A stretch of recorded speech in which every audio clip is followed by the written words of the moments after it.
이 더브리핑에 박지훈 대표가 굉장히 알기 쉽게 정리를 해주셨는데, 이 내용에 대해서 그 더브리핑 보도를 보면서 같이 여러분들하고 좀 알기 쉽게 전해드리겠습니다. 네, 선거개입 공소장 공업탑 기획위는 송병기 개인사무실. 네, 이게 어떤 소식인지 한번 같이 보도록 하겠습니다. 최근 검찰의 송철호 저격은 이 공업탑 기획위에서 시작됩니다. 그래서 송철호 시장과 그 주변에 대한 팩트체크 역시 이 위원회를 시발점으로 해야 되는데요. 검찰 공소장에 따르면 이 공업탑 기획위원회가 구성된 건 2017년 8월입니다.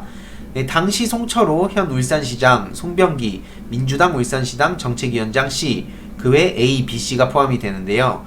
검찰은 이 시점에 구성된 공업탑 기획위를 송철호 시장의 선거 캠프라고 규정했습니다. 근데 이 위원회가 정말 그 송 시장의 선거 캠프가 맞는지부터 매우 의심스러운데, 실제로 존재했는지부터가 의심스럽다는 겁니다. 당장 이 송철호 시장은 이 위원회에 대해서 검찰 수사 착수 이후에야 처음 들었다고 주장을 하고 있는데, 비선 혹은 예비 성격의 캠프라도 맞다면, 그리고 적어도 본인이 관계라도 되어 있었다면 처음 듣는다는 말은 나올 수가 없죠. 그렇다면 이 공업탑 기획위는 도대체 실체가 뭘까요? 그 실마리는 역설적으로 검찰 공소장의 후반부에서 튀어나옵니다. 이 긴 공소장을 여러 검사들이 각 파트별로 조각조각 따로 작성한 흔적이 역력한 이 공소장의 후반부, 이 내용들을 보면 피고인 송철호와 피고인 송병기는 17년 9월경부터 울산 남구 공업탑 하트랜드 오피스텔 땡땡땡호에 있는 피고인 송병기의 사무실에서 매주 2회가량 소위 공업탑 기획위원회라는 회의를 갖고 라고 돼 있는데, 공소장에 앞서 제가 말씀드렸듯이 17년 8월이라고 주장했던 것이 갑자기 17년 9월로 바뀌었습니다. 당연히 이 두 파트를 작성한 두 검사들의 손발이 안 맞은 결과인데, 공소장에 따르면 이 시기가 공소사실 전체의 서막인데도 검찰 스스로 언제인지 특정을 하지 못하고 있다는 반증이고, 결과적으로 이 두 개의 불일치가 결국엔 두 개 모두의 신빙성을 떨어뜨릴 수밖에 없죠. 더 중요한 건 송병기의 사무실이라는 부분인데요. 처음에 자유한국당과 언론들이 떠들어댔던 프레임이 뭐냐면, 이 사무실이 송철호 시장의 사전선거 캠프였다는 겁니다. 하지만 공소장 전반부와는 달리 후반부를 작성한 검사는 이 사무실이 송병기의 사무실이라고 지칭한 거죠. 여기서부터 이제 모든 게 하나씩 풀려가는데요. 애초에 언론은 이 사무실이 송철호의 선거 캠프라고 주장한 자유한국당과 검찰의 주장을 그대로 받아 쓴 겁니다. 그러다 보니 그 사무실 비용 한 50만원가량을 송병기 측이 낸 것부터 문제를 삼았죠. 근데 또 다른 검사는 지금 송병기의 사무실이라고 주장하는 겁니다. 자기들끼리 이게 쿵짝도 안 맞고 있어요, 지금 쉽게 말씀드리면. 그리고 해당 송병기 사무실이 있었던 공업탑 하트랜드 오피스텔에서 해당 월세에 해당하는 룸의 면적을 찾아보면 전용 면적 10평입니다. 10평. 10평짜리에 딱 그 개인 사무실 용도에나 적당한 크기인데, 아무리 사전 단계라도 여러 명 이상 주의해야 하는 선거 캠프를 꾸릴 공간이 전혀 못 되죠. 그렇다면 이 공업탑 기획위원회는 도대체 누구의 입에서 처음 나온 것일까요? 쭉 기사를 검색했다고 하는데 처음 언급한 게 바로 동아일보입니다. 동아일보는 작년 12월 12일 새벽 3시에 송고된 기사 검찰 송철호 선거캠프 전신모임 첩보수집 활동 주목에서 밑도 끝도 없이 갑자기 울산 지역 관계자라는 매우 의도적으로 모호한 의의 명의로 캠프 발족 전부터 공업탑 기획위를 중심으로 물밑 선거 준비가 이루어졌다고 주장했습니다. 근데 이 기사는 바로 그 다음 단락에서 서울중앙지검 공공수사 2부가 이 공업탑 기획위를 주목하고 있다고 말합니다. 그렇다면 울산 지역 관계자가 수사 중인 검찰 담당 부서까지 알려줬을 리는 만무하고, 상식적으로 서울중앙지검 공공 2부 검사들이 흘려준 게 되는 거죠.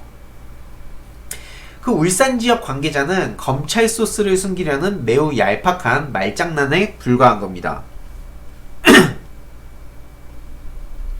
근데 같은 날인 12월 12일 저녁 무렵 세계일보가 다시 공업탑 기획일을 거론하면서 해당 사무실 비용을 송병기가 냈다는 단독 기사를 내는데 이번엔 출처가 다들 아시는 곽상도 씨입니다. 즉 하루도 안 되는 기간 동안에 이전에는 언론에서 한 번도 언급된 적이 없었던 공업탑 기획위가 갑자기 등장을 하고 그 보도의 배우가 검찰과 곽상도였던 겁니다. 그러니까 짧은 시간 사이인 걸 보면 검찰하고 곽상도가 애초에 좀 논의를 했다고 볼 수 있고 사실상 공모관계가 의심스러운 상황이죠. 이쯤 되면 공업탑 기획이라는 게 실제 존재했는지도 매우 의심스러워지는 게 정상입니다. 그리고 검찰이 주장한 6명이나 되는 인원이 선거 캠프를 차리기엔 턱도 없는 10평짜리 사무실이고 검찰 주장에 따르면 그 선거 캠프의 주인공이어야 마땅할 송철호 시장은 아예 처음 듣는다고 완전히 부인한 상황이죠. 그렇기에 이 기사를 보도한 박지원 대표는 공업탑 기획이라는 게 전혀 존재조차 하지 않았다고 본다고 주장하고 있습니다. 설령 2017년에 그에 해당하는 모임이 존재했다고 하더라도 그 모임은 송철호 씨와 무관한 송병기의 개인적인 모임이었을 거라고 보는 겁니다. 해당 사무실은 송병기의 개인 사무실이었을 뿐이고 송철호의 사전 선거 캠프라는 검찰의 주장은 완전한 허위인 거죠. 공소장에서도 마치 지어낸 얘기처럼 일방적인 서술만 있을 뿐 그런 서술을 뒷받침하는 근거가 전혀 없습니다. 이런 문제들 때문에 이런 말 같지도 않은 짓들 때문에 지금 추미애 법무부 장관이 검찰의 공소장 비공개로 해야 된다고 주장하는 겁니다. 마치 저렇게 나열해버리면 그리고 언론에 또 뿌려버리면 대다수의 국민들이 저거를 진실, 이 객관적 사실로 받아들이는데 알고 보면 그냥 검찰의 그 일방적 주장에 불과한 거죠. 그래서 공업탑 선거 캠프설은 사실 무근으로 잠정 결론을 내리고 그렇다면 이 시기에 송철호 시장과 송병기는 과연 선거 관련으로 최소한의 연관성이라도 있긴 했을까요?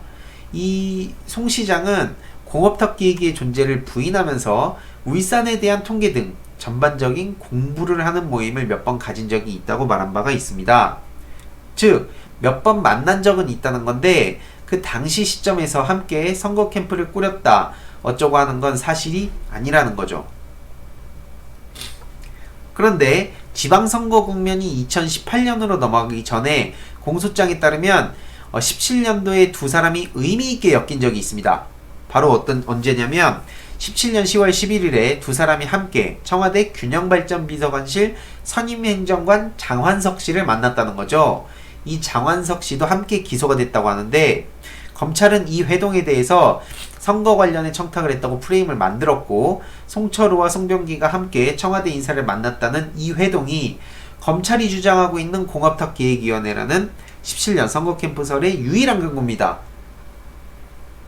그래서 결론적으로는 당시 회동에서 선거 대책을 청탁했다는 검찰의 주장은 완전한 허위이고 송철호가 송병기가 함께 간 것도 선거 캠프 차원이라고 볼 수 없는 강력한 근거가 있는데요. 네, 이에 대해서 또 바로 이어서 말씀을 드리도록 하겠습니다.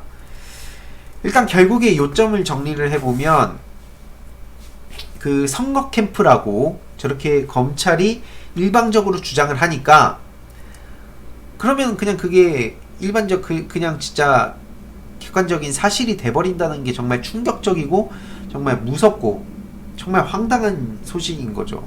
어떻게 이게 그 객관적 사실이 될 수 있겠습니까?